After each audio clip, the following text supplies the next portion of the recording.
सिद्धि होई गणनायक करिबर बदन करहु अनुग्रह सोई बुद्धिराशि सुगुण सदन वंदौ गुरुपद पद्म परागा सुरुचि सुवास सरस अनुरागा मंगल भवन मंगलहारी उमा सहित जेहि जपत पुरारी सुमिर शिवा शिव पाई पसाऊ वर्णौ रामचरित चित चाऊ पानी ग्रहण जब कीन महेशा यह से तब सकल सुरेशा हरि रामचरित सब आए प्रेम पुलक लोचन जल छाए मंगल भवन अमंगल हारी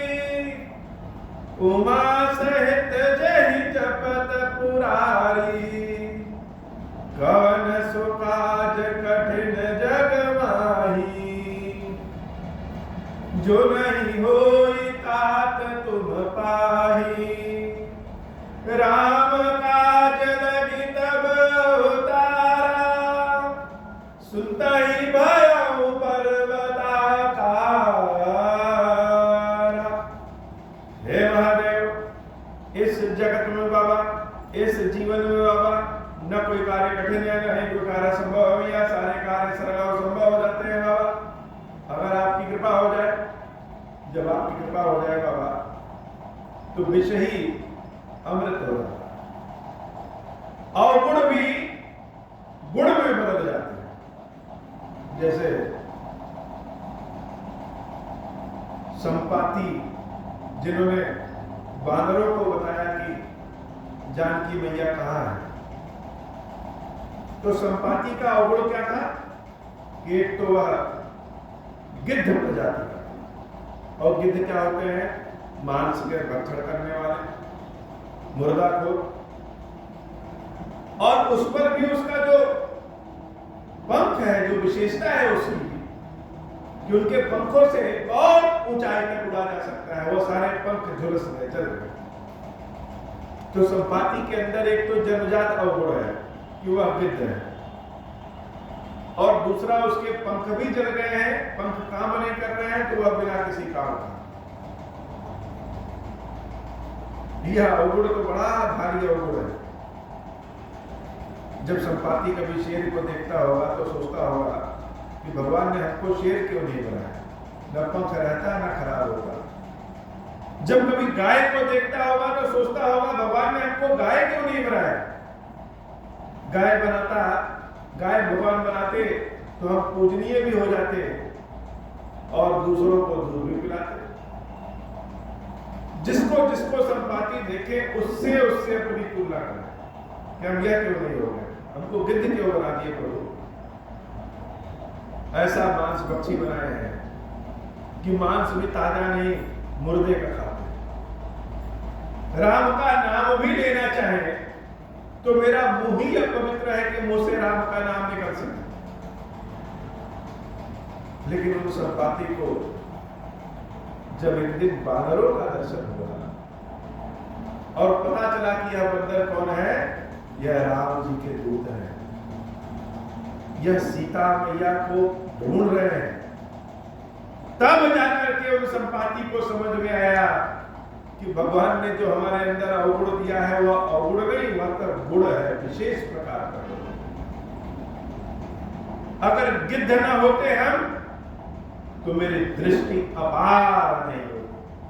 मैं देखा हूं तुम नाही गीदई दृष्टि अपार। न शेर की आंख उतनी अपार होती है, न मनुष्य उतने दूर तक देख सकते हैं, न गाय उतने दूर तक देख सकती है। देख कौन सकता है? देख केवल गिद्ध सकता है। तो भगवान ने कितना अच्छा किया कि हमको गिद्ध बना दिया। तो जो अवगुण था वही विशेषता बन गया, वही गुण हो गया। और अगर गिद्ध बनाए हैं और संपाति के पंख अगर नहीं जमते तो संपाति क्या करता, आसमान में उड़ता रहता चारों। तो आज जो भगवान के भक्त चल करके आए हैं दर्शन देने, उन बंदरों का दर्शन संपाति कर ही नहीं पाते, क्योंकि पंख होता तो वह उस गुफा में रहते नहीं, वह तो इधर उधर उड़ते रहते। तो भगवान ने जो उनके पंख जला दिए, आज समझ में आया कि वह पंख जलना अवगुण नहीं है, वह तो मेरा गुण हो गया। तो ईश्वर की कृपा जिसके ऊपर हो जाए वह अवगुण भी गुण बन जाता है, विष भी अमृत बन जाता है, श्राप भी वरदान बदल जाता है। यह भगवान की कृपा। और हनुमान जी महाराज को यह कृपा का आभास है कि अगर सीता माता का हरण न हुआ होता तो शायद बानरों को कोई जानता ही नहीं। सोचिए जरा, सीता मैया का हरण हुआ, यह तो बड़े दुख की बात है, यह उचित नहीं। लेकिन भगवान ने जो लीला किया है, उस लीला में अगर देवी सीता का हरण न हुआ होता तो न कोई शबरी को जानता, न कोई सुग्रीव को जानता, न किसी बानर भालू जामवंत को जानता, न कोई अंगद को पहचानता। और सबको छोड़ो, यह तो अंगद जी, जामवंत जी, सुग्रीव जी तो प्रभु के दर्शन करके चले गए। लेकिन आज भी जो भगवान के भक्तों के साथ रहते हैं, आज भी जो राम नाम का अलख जगाए हैं, आज भी जिनका नाम सबके मुख पर रहता है, वो श्री हनुमान जी महाराज को भला कौन जान सकता, कौन जानता। न जाने कितने लोगों का दुख ही दूर न हो अगर हनुमान जी महाराज न हो। तो हनुमान जी जानते हैं यह भगवान की लीला ऐसी है कि इस लीला में कहने को कहा जा रहा है कि हम जानकी को खोजने निकले हैं, लेकिन सत्य यह है कि भगवान ने हम लोगों का पता बता दिया, दुनिया जान गई कि हम भी हैं।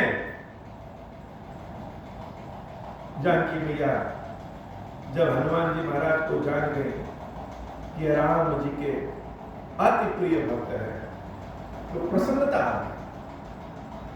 प्रसन्नता किसमें, हनुमान पे दुलार आ गया। और जब दुलार हनुमान पे आया, हरिजन जानी प्रीति अति गाढ़ी, सजल नयन कुलतार।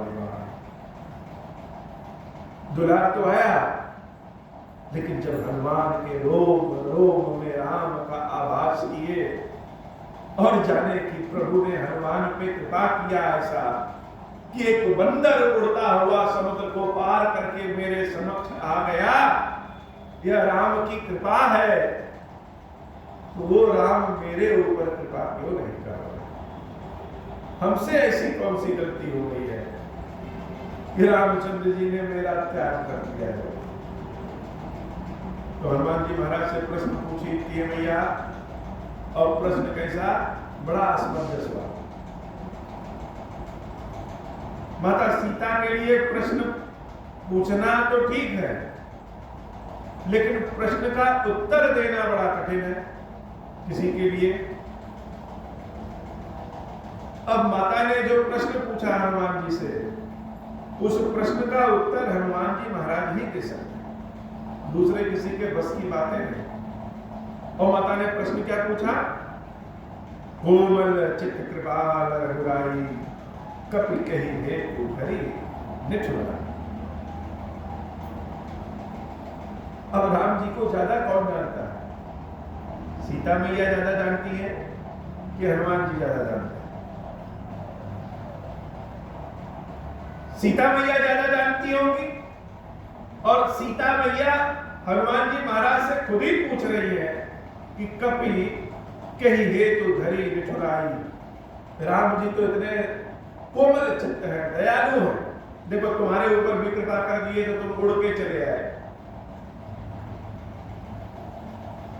सबके कष्टों को दूर करने वाले हैं राम। लेकिन जब बारी सीता की आती है तो रामचंद्र जी इतने कठोर क्यों हो गए? जो अपने सेवकों को सुख प्रदान करने वाला है, क्या वो राम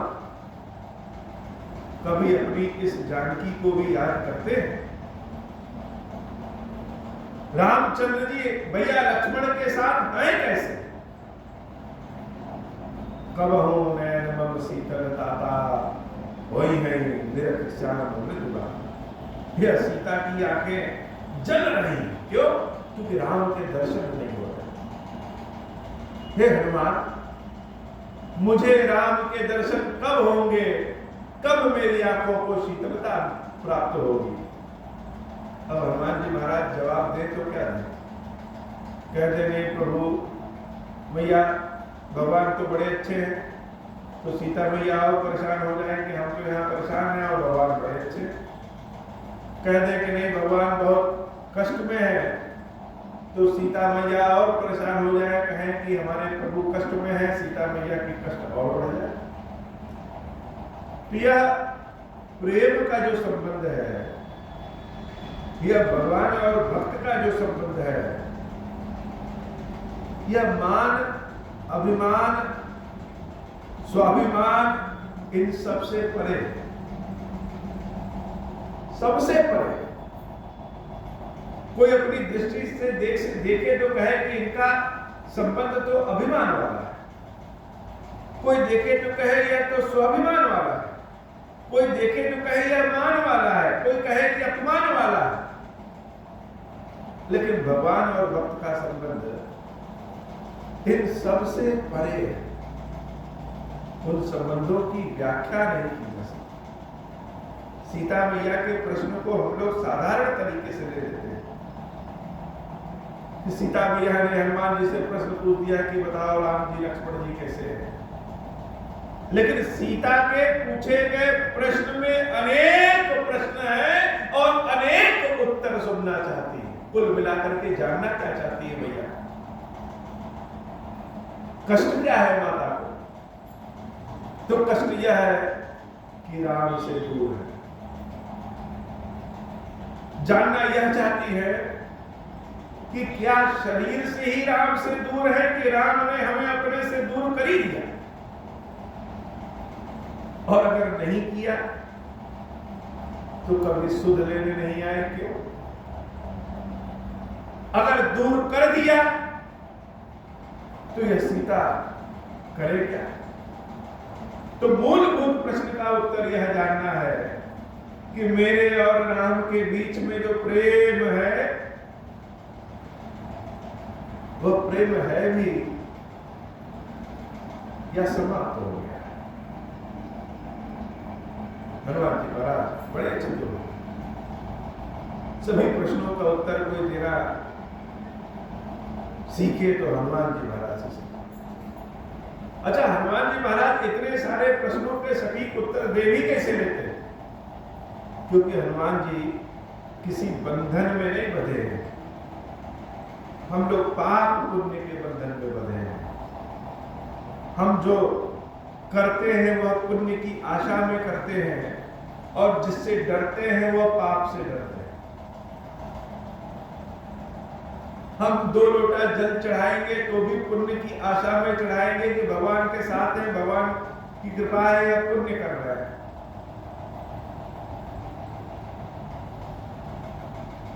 किसी को गाली देना हो, किसी को मारना हो तो मन में आएगा कि पाप है। लेकिन हनुमान जी महाराज के साथ ऐसा नहीं। हनुमान जी महाराज के मन में न पाप है न पुण्य है। हनुमान जी महाराज के मन में केवल और केवल राम है। अपना तो कुछ है ही नहीं, जो है सब प्रभु का। इसलिए हनुमान जी महाराज सारे बंधनों से मुक्त है। तो जो मुक्त होगा वह उत्तर बहुत बढ़िया दे सकता है। माता से हनुमान जी महाराज ने बहुत सुंदर उत्तर कहा। मातु कुशल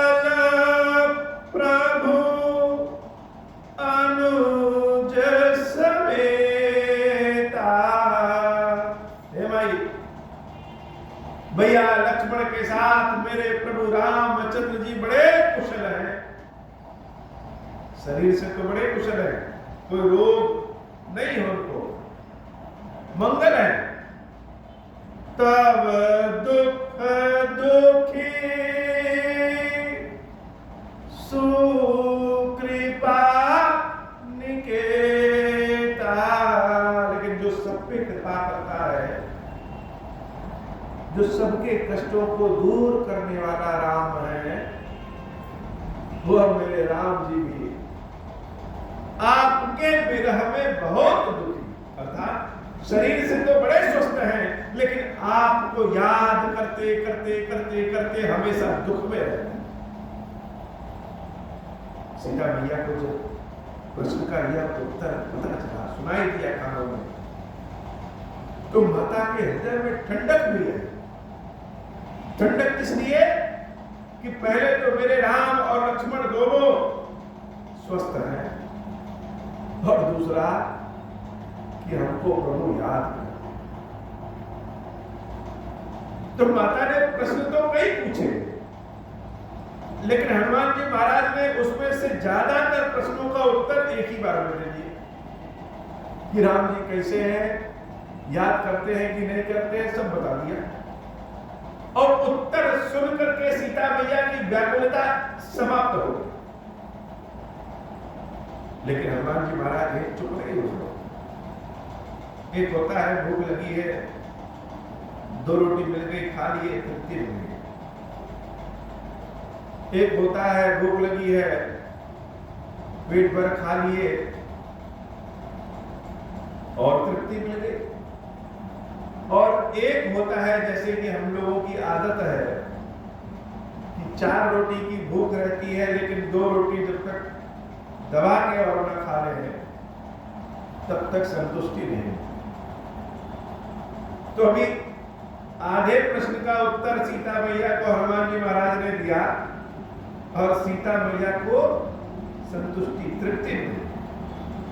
अब आगे जो कहने जा रहे हैं हनुमान जी महाराज, उस आगे से तो सीता मैया को संतुष्टि मिलेगी, और उसके बाद जो बताएंगे हनुमान जी महाराज, उससे तो माता का ऐसा हाल होगा, आनंद में ऐसा हाल होगा जिसको कहते हैं कि 2 रोटी और दबा के खा लिया। मातु कुशल प्रभु अनुज समेता, तब दुख दुखी सुकृपा निकेता, जनी जननी मानहु जिया पूना, तुम ते प्रेम राम के दूना। हे भाई, अपने मन में कुछ उल्टा सीधा मत सोचिए। आप जितना राम से प्रेम करती हैं, प्रभु श्री रामचंद्र जी आपसे दूना आपसे प्रेम करते हैं। अब तो जैसे यह उत्तर मिला, जैसे लगे कि 4 रोटी की भूख है और 4 रोटी मिले। केवल तुष्टि ही नहीं, संतुष्टि भी सीता मैया को हो। लेकिन अब जो हनुमान जी महाराज कह रहे हैं, रघुपति कर संदेश अब, कि हे माई, भगवान श्री रामचंद्र जी ने जो आपके लिए संदेश भेजा है, सुन जननी धीर। हे भाई, अपने हृदय में धीरज रखिए, तब हम आपको वह संदेश सुने। अस कही कपि गदगद भरे विलोचनी। हनुमान महाराज कह के गदगद हो। गदगद क्यों और गदगद कैसे हुए? भगवान श्री रामचंद्र जी के राज्याभिषेक पे सबने अपने अपने हिसाब से स्तुति की। सबने बड़े राग से उचित उचित शब्दों का प्रयोग करके संगीत के साथ प्रभु की स्तुति की। सबसे अंत में स्तुति करने कौन पहुंचे? भगवान शंकर। और भगवान शंकर जब रामचंद्र जी की स्तुति करते हैं, उसके बाद भगवान राम को किसी को सुनने की इच्छा नहीं रहती। जैसे सब कुछ खा लिए, पेट इतना भर गया कि कोई ले आए कहे कि अभी खा लो, बस बस अब नहीं खा सकते। और शंकर जी किस भाव में स्तुति किए? गदगद स्वरूप, एकदम से गदगद। तो जब वाणी पेट से, हृदय से होते हुए मन से, मुख से बाहर निकले, मन चित्त सब कुछ उसमें लग जाए, यह न सोचे कि राग बैठा है कि नहीं बैठा, गला भरभरा जाए, असीम आनंद हो कि अंदर से जैसे लगे कि सीने में जगह ही नहीं है आनंद को थामने की, आंखों से आंसू निकलने लगते हैं, तब कहीं होता है कि गदगद हो गए। और शंकर जी ने कौन सी स्थिति सुनाई? जय राम रमा रमनम समनम। यह स्तुति जब सुनाए, उसके बाद भगवान रामचंद्र जी किसी की स्तुति नहीं सुने, अब जगह नहीं बची, कुछ नहीं बची। वैसे हनुमान जी महाराज अब जो पेश करने वाले हैं, जो बताने वाले हैं जानकी मैया को, वह सुनने के बाद माता एकदम गदगद हो जाएंगी, लेकिन उसके पहले सुनाने वाला ही गदगद हो रहा है। अब सुनाने वाला कैसे गदगद? भंडार गृह में जो भोजन बनाता है, मिठाई बनाता है, वो खाए ना, लेकिन देख देख के, सूंघ सूंघ के, खुशबू सूंघ सूंघ के मन उसका भर जाता। तो हनुमान जी महाराज गदगद इसलिए, कहां प्रभु राम, कहां भवानी मैया, जगदम्बा मैया, सीता, और हम कौन? हम एक बानर। गुणों की तुलना करें, व्यवहार की तुलना करें, ज्ञान की तुलना करें, हर चीज की तुलना करें तो हम कहीं भी नहीं टिकते हैं। राम जी के संदेश को सरस्वती मैया आए सुनाए तो समझ में आता है, राम जी के संदेश को इंद्र आए सुनाए तो समझ में आता है, राम जी के संदेश को कोई ऋषि देवता सुनाने आए तो समझ में आता है, राम जी के संदेश को लखन जी या भरत जी या शत्रुघ्न जी सुनाने आए तो समझ में आता है। राम जी के संदेश को कौन सुनाने आ रहा है? मेरे जैसा बालक। तो प्रभु की यह कृपा है, यह भगवान की कृपा है कि जो हम स्वप्न में भी नहीं सोचे थे कि सीता राम की जोड़ी के बीच में हम रहेंगे। दो लोगों के जो बंधन बनाए, दोनों को बांधने वाले जो होते हैं, वो हम हैं कि आज प्रभु के संदेश को माता को और माता के आनंद को भगवान को सुनाएंगे। यह सोच करके हो कि काम तो इतना बड़ा और हम तो एकदम से देखा, उसके बाद भी भगवान ने हमको काम दिया। अस कहीं कपि गदगद भयो भरे, गदगद हो गए, खुशी के आंसू बह रहे हैं। लेकिन जब रामचंद्र जी के संदेश को सुनाना शुरू किए तो राम के दुख को याद करके स्वयं भी हनुमान जी महाराज फिर से रो गए। कहे राम वियोग तव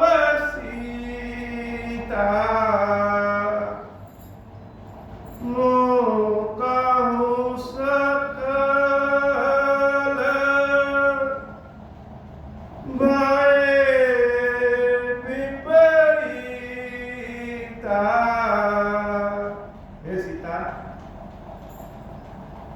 जितनी भी चीजें हमको अच्छी लगती थी, जो भी चीजें अपने साथ थी, जानकी के जाने के बाद राम के लिए वह सब कुछ विपरीत हो गया। आनंद अगर मन में ना रहे, हृदय में ना रहे, कोई कष्ट ऐसा है जो मन में है, हृदय में है। एक तो कष्ट है कि कहीं चोट लग गई, दर्द हो रहा है, पीड़ा हो रहा है, समझ में आ रहा है। लेकिन कोई कोई चोट ऐसी होती है जो दिखता नहीं है, न कहीं कटा, नहीं फटा, न कोई दर्द, लेकिन शूल की तरह हृदय में चुभ रहा। तो जब ऐसा कष्ट होता है तो सकल भय विपरीत सब कुछ उल्टा हो, कहीं मन नहीं लगता, कहीं आनंद नहीं, न जल पीने में, न भोजन करने में, न नृत्य में, न संगीत में, न पढ़ने में, किसी भी चीज में। लोग कहने के तो कह देंगे, मुंह क्यों लटकाया, मुंह सही करो, लेकिन सही करें तो कैसे करें? यह पीड़ा, यह कष्ट कैसे करें? कैसे बताएं कि जानकी के बिना राम को कितना कष्ट है? तो कैसे सभी चीज विपरीत हो गए, इस बात का वर्णन कैसे कर सकते हैं? तो प्रभु ने कहा, नवतरु किस लया मनहु कृशानु। बहुत स्वादिष्ट भोजन पर रखा हो और मन ठीक ना हो, पीड़ा हो, वह स्वादिष्ट भोजन भी अच्छा नहीं लगता। यह भी लगता है इसको भोजन क्यों आया है, करने की जरूरत क्या है? वैसे ही सीता, जो जंगलों के पेड़ों के नए नए पत्ते होते थे, देखने में बड़े सुंदर लगते थे, बिना जानकी के वह सारे पत्ते कैसे अग्नि के समान चुभ रहे। काल निशा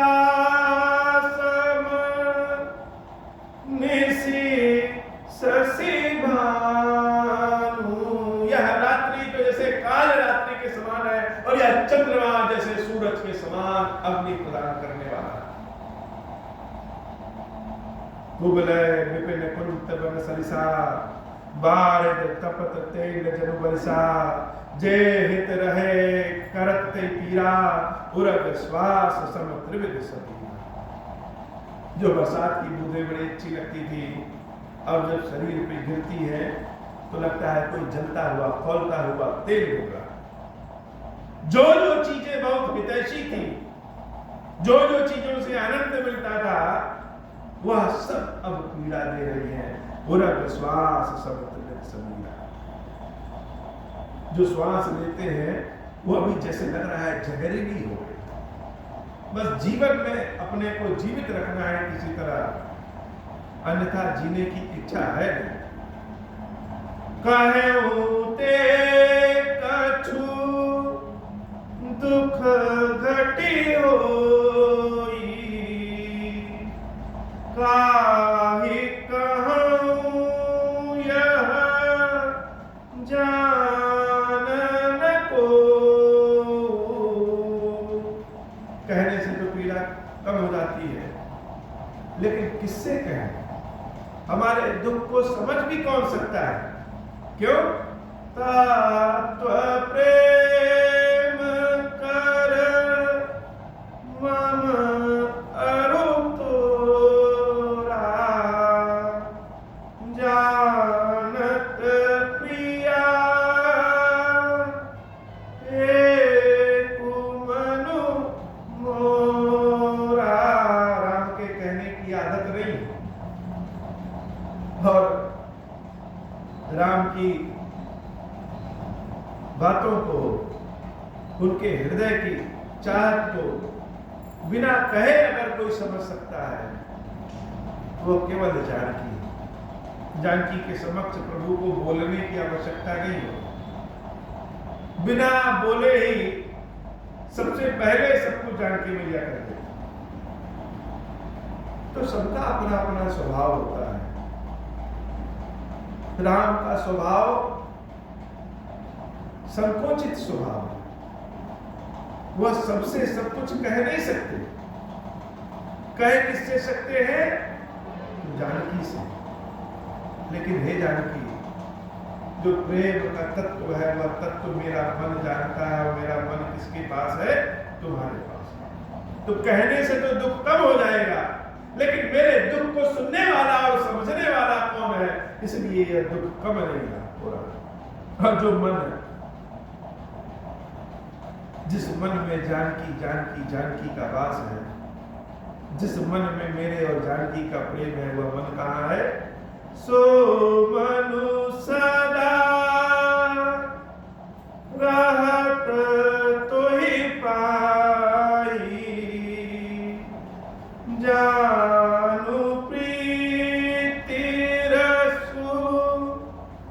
भेंट नहीं माही। हनुमान जी महाराज के मुख से जब रामचंद्र जी के संदेश निकल रहा है तो सीता मैया की स्थिति क्या है? प्रभु संदेशु सुनत वैदेही। कहीं पे सीता नाम आता है, कहीं पे जानकी नाम आता है, कहीं पे जनक कुमारी नाम आता है, और यहाँ पे माता का नाम क्या है? वैदेही। अब वैदेही क्यों? किसी किसी में जब हम खो जाते हैं तो शरीर हमारा कहाँ है हमको याद नहीं है। बहुत बार ऐसा होता है कि हम कहीं हैं तो, लेकिन मन हमारा कहीं और है। जिसको अपने देह का ज्ञान न हो वह विदेह है। सीता मैया के पिताजी को विदेह कहते हैं क्योंकि उनको अपने देह का अहंकार नहीं था, और आज देवी को वैदेही कह रहे हैं। क्यों? क्योंकि जब रामचंद्र जी के संदेश को हनुमान जी महाराज सुना रहे हैं, प्रभु संदेश सुनत वैदेही, भगवान के संदेश को जब सीता मैया सुन रही है तो उनको अपने शरीर का शुद्ध बुद्ध नहीं है, इसलिए वैदेही। माता हाथ जोड़े हैं, आंखों से आंसू गिर रहा है, आंख बंद है, कानों से प्रभु के संदेश को सुन रही है, लेकिन मन कहाँ है? मन तो जैसे लग रहा है कि राम अपने मुख से बोल रहे हैं और जानकी उनके समक्ष खड़ी होकर के सुन रही है। शरीर का शुद्ध बुद्ध नहीं है। प्रभु संदेश सुनत वैदेही, मगन प्रेम तन सुधि नहीं। मन मगन है प्रेम में, रामचंद्र जी के प्रेम की जो बारिश हो रही है उसमें भीग रही है, शरीर की कोई सुध ही नहीं। और जब शरीर की कोई सुध नहीं तो जानकी मैया इतना मगन हो गई कि दोनों हाथों को उठा करके आंख में बंद करके आसमान की ओर करके माता जैसे शरीर में उनके बेसुध होकर के नृत्य करने लग रही हैं। पैर लड़खड़ा रहे हैं, कभी उधर जा रहे हैं, कभी इधर जा रहे हैं। वस्त्र कहाँ है, भाव कहाँ है, स्वभाव कहाँ है, कुछ नहीं, बस राम के प्रेम के बारिश में भीग रहे। हनुमान जी महाराज कहते हैं कि हे मैया, कहा कपि हृदय धीर धर माता। मैंने पहले ही कहा था कि अपने जब रामचंद्र जी का संदेश को सुनिएगा तो धैर्य रख करके सुनिएगा। सो मेरे राम सेवक सुखदाता, हे माता धीरज रखिए, धीरज रखिए, धीरज रखिए। आप जनकपुरी में नहीं हैं, आप अयोध्या में नहीं हैं, आप राम के साथ जंगल में नहीं, आप लंका में हैं, इसलिए हे माता धीरज रखिए। सो मेरे राम सेवक सुखदाता, उन रामचंद्र जी के नाम को स्मरण करिए, उन रामचंद्र जी को याद करिए, वो अपने सेवकों को बड़ा सुख देने वाले हैं। और आनहु रघुपति प्रभुताई, हृदय में रामचंद्र जी की प्रभुताई धारण करिए, वह साहस देंगे, शक्ति देंगे। सुनी मम वचन तजहु कदराई, मेरी बात को मानिए और अपने शरीर की कदराई। कदराई का मतलब, कदराई का मतलब जैसे शरीर में कोई बले नहीं, हिल डुल रहा है, इसको छोड़िए, शक्ति धारण करिए। आप कहां हैं यह सोचिए। और मैं कह रहा हूं भैया, निश्चर निकर पतंग सम, रघुपति बाण कृषाण। यह जितने राक्षस हैं, जितने भी राक्षस हैं, यह सब रामचंद्र जी के बाण की अग्नि में सब भस्म हो जाएंगे। जननी हृदय धीर धरु जरे निशाचर जान, हृदय में धीरज रखिए और मान लीजिए कि सारे राक्षस जल करके भस्म। राम जी के संदेश को जब माता सुनती है, राम के कष्ट को जब अनुभव करती है, तो राम की बेचैनी को जान करके, सुन करके सीता माता और दुखी हो जाती। कभी दुख, कभी सुख, कभी दुख, कभी सुख। हनुमान जी महाराज कहते हैं ज्यादा समय नहीं है, ये सारे राक्षस जल करके भस्म हो जाए। और हे भाई, आप कह रही हैं कि रामचंद्र जी क्या कभी हमको याद करते हैं? याद करते हैं तो कभी सुध क्यों नहीं ली? तो मैं कह रहा हूं, जाओ रघुवीर रघुवीर होति सुधिपाई, करते नहीं विलंब रघुराई। भगवान तब से आपको ढूंढ रहे हैं। अगर उनको पता होता कि आप यहाँ हैं तो विलंब नहीं करते, अब तक आ करके और रावण का वध करके लेकर के चले गए होते। राम बाण रवि कुएं जान की, तंब बरूथ कह जातु धान की। जैसे सूरज निकलने के बाद अंधेरा नहीं रह जाता, वैसे ही रामचंद्र जी के बाण के समक्ष कष्ट का अंधेरा समाप्त हो जाता है। अब ही मां तो मैं जाऊं रवाई, मैं चाहूं तो आपको अभी यहां से उठा करके लेके चला जाऊं, रावण कुछ नहीं बिगाड़ सकता। लेकिन हे मैया, अब ही मां तो मैं जाऊं रवाई, प्रभु आय सुनहि राम दुहाई। लेकिन अगर प्रभु आकर के राक्षसों का वध करके आपको ले जाए तो उसका तो ज्यादा आनंद। भगवान ने हमको आदेश नहीं दिया है आपको लाने के लिए, भगवान ने केवल इतना आदेश दिया है कि आपके बारे में पता करके उनको बताएं। हमारी इच्छा है कि आपको यहां से ले चले, लेकिन जब राम आकर के इन राक्षसों का वध करके आपको ले जाएंगे तो उनकी यश कीर्ति, आपकी यश कीर्ति को नारद आदि सब लोग गाएंगे और भक्त भी भगवान के इस गुण को सुनकर के भवसागर से पार हो जाएंगे। इसलिए हम नहीं ले जा रहे हैं। कछुक दिवस जननी धरवीरा, कपिल सहित अहिं रघुवीरा। निश्चर मारे तो हिलय जहीं, तिहुपुर नारद आदि जसु कहीं। हैं सुत कपि सब तुम ही समाना, जातु धान अति बल बलवान। हनुमान जी महाराज की बातों को सीता मैया ने सुना तो उनको तो बड़ा अच्छा लगा, लेकिन मन में प्रश्न है कि क्या तुम्हारे समान सारे बानर हैं? राम जी की सेना में जितने बानर हैं सब तुम्हारे समान हैं? अर्थात तुम तो इतने छोटे हो, क्या सारे छोटे हैं? रावण की सेना तो बहुत बड़ी है, रावण के राक्षस तो बहुत भारी। यह सीता के प्रश्न नहीं, यह हम सब के प्रश्न कि हमारा जो दुख है, हमारा जो कष्ट है, हमारी जो अज्ञानता है, यह राक्षस रूपी है, यह बहुत बड़ा हमको लगता है कि हम तो हमारे इतने छोटे और हम छूना क्या चाहे? छूना चंद्रमा चाहे। हमारी महत्वाकांक्षा तो बहुत ऊंची और हाथ हमारे छोटे। हमारे सामने जो कष्ट है, जो पीड़ा है, जो हमारी अज्ञानता है, वो बहुत भयंकर है। और जो हमारे गुण हैं, हमारी जो सेना है, वो बड़े छोटे। जैसे सीता मैया कह रही है कि राक्षस तो बड़े बड़े हैं और तुम इतने छोटे, कैसे संहार करेंगे? तो हम जब भगवान के मंत्रों का जाप करते हैं, ओम श्री राम ओम श्री राम ओम श्री राम ओम श्री राम, और कहा जाता है कि इस मंत्र के जाप करने से हमारे संकट दूर हो जाएंगे, हमारी बीमारियां समाप्त हो जाएंगी, हमारी निर्धनता समाप्त हो जाएगी,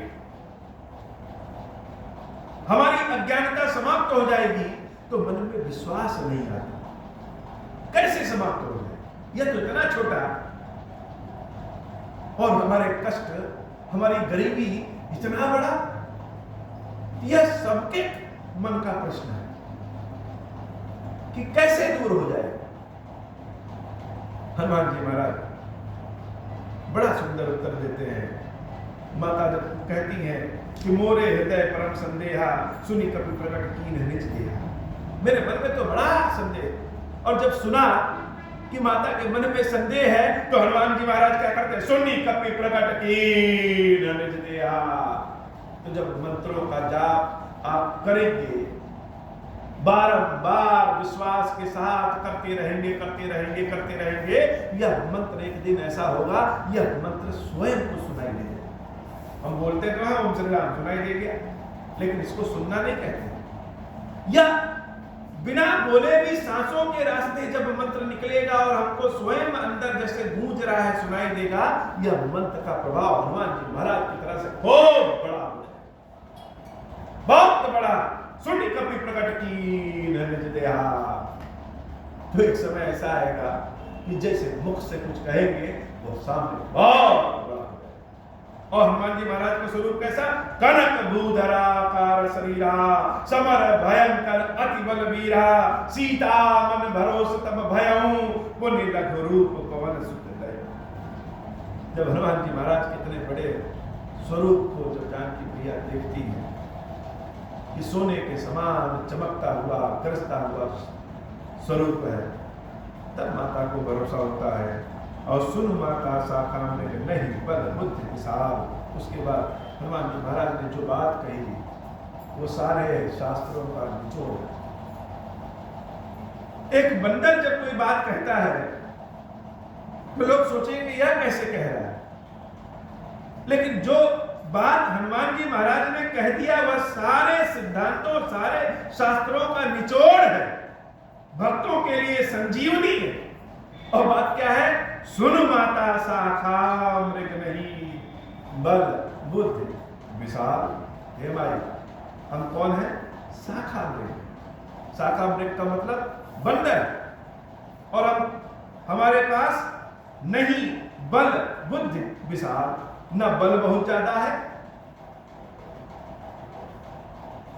न बुद्धि बहुत ज्यादा है और न ही शरीर की बहुत विशालता है। बंदर क्या कर सकता है? एक डाल से दूसरे डाल से दूसरे डाल से तीसरे डाल इतने कर सकता है। न वह शेर है, न वह हाथी है, न वह अजगर है, वह तो एकदम से डरा सहमा हो। लेकिन प्रभु प्रताप ते गरुड़ ही खाई परम लघु ज्ञान। जो गरुड़ भारी से भारी सर्पों को खा जाता है, भगवान की कृपा हो जाए तो छोटा सा सर्प भी बड़े से बड़े गरुड़ को खा जाए। अर्थात ये जो हमने अपना शरीर दिखाया भैया, यह जो हम उस पार से इस पार आ गए, यह हमारी बड़प्पन नहीं है, यह राम जी की कृपा है। भगवान की कृपा अगर किसी के ऊपर हो गई तो किसी चीज की आवश्यकता नहीं है, अपने आप सब हो जाता है। यह सारे शास्त्रों का निचोड़ है, भक्तों के भाव को, भक्तों के विश्वास को जगाने वाला है। जब मन कभी भटकने लगे तो हनुमान जी महाराज की इस बात को याद कर लेना चाहिए। कोई कहे कि हमको प्रधानमंत्री बनना है और दूसरा हंसने लगे कि चलने तो आता नहीं है, गांव के प्रधान तो बन नहीं पाते हैं और प्रधानमंत्री बनना चाहते हैं। लेकिन अगर भगवान की कृपा मिल गई तो चलने आए चाहे ना आए, अपने आप व्यक्ति प्रधानमंत्री बन जाता है। बड़े से बड़ा कष्ट भी भगवान की कृपा से समाप्त हो जाता है, बड़े से बड़ा लक्ष्य भी भगवान की कृपा से स्वतः प्राप्त हो जाता है, बड़े से बड़ा कार्य भी भगवान की कृपा से कमजोर दिखने वाला व्यक्ति भी अपने हाथ से कर लेता। यह प्रभु की कृपा है भाई। आप मत सोचिए कि राम की सेना में सब बंदर हैं, आप मत सोचिए कि राम की सेना में सब पशु हैं, सब छोटे हैं और राक्षस इतने बड़े बड़े कैसे समाप्त होंगे। यह भगवान की कृपा है।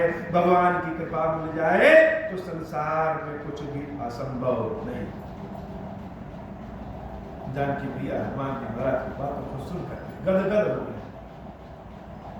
आज की कथा इतनी ही। बाबा श्री खीरेश्वर महादेव जी, खीरेश्वरी मैया जी, हम सबके ऊपर बाबा कृपा करिए, नित्य नव प्रेम के साथ अपनी सेवा भक्ति प्रदान करिए। ऐसी कृपा करिए कि आपकी सेवा भक्ति सदैव बने। बोलिए श्री खीरेश्वर महादेव जी की जय हो। बोलिए मैया खीरेश्वरी देवी जी की जय हो। हे भगवान शंकर, आप ऋण पातक दुर्भाग्य और दरिद्रता की निवृत्ति के लिए तथा संपूर्ण पापों का नाश करने के लिए मुझ पर प्रसन्न होइए। मैं दुख और शोक की आग में जल रहा हूँ, संसार भय से पीड़ित हूँ, अनेक प्रकार के रोगों से व्याकुल और दीन हूँ। खीरेश्वर मेरी रक्षा कीजिए। देव देवेश्वर, सबको निर्भय कर देने वाले महादेव जी, आप यहाँ पधारिए और मेरी की हुई इस पूजा को पार्वती जी के साथ ग्रहण कीजिए, मेरा मंगल करिए। महादेव शिव शंभु अब हो प्रसन्न प्रभु मोह पर, नाथ दीन पर हूँ, निज पद भगत देहु प्रभु पुनि दूसर वर देहु। तब माया वश जीव जड़ संतत फिरहि भुलाना, हम पर क्रोध न करिय प्रभु कृपा सिंधु भगवान। शंकर दीन दयाल अब हम पर हो कृपाल, साप अनुग्रह होय जय विधि नाथ तोर हिताल। दीन दयाल विरुद्ध संभारी, हरहु नाथ मम संकट भारी, जय बुद्धि होई नाथ हित मोरा, करहु सुबेगी जानी दास मैं तोरा। राम राज बैठे त्रैलोका, हर्षित भय गए सब शोका। जे सकाम नर सुनहि जगावहि, सुख संपत्ति नाना विधि पावहि। जो इच्छा करिहु मन माही, हरि प्रसाद कछु दुर्लभ नाही। मंगल भवन अमंगल हारी, उमा सहित जय जपत पुरारी। बोले श्री कृष्ण महादेव जी की, श्री मैया जी की सदा ही जय।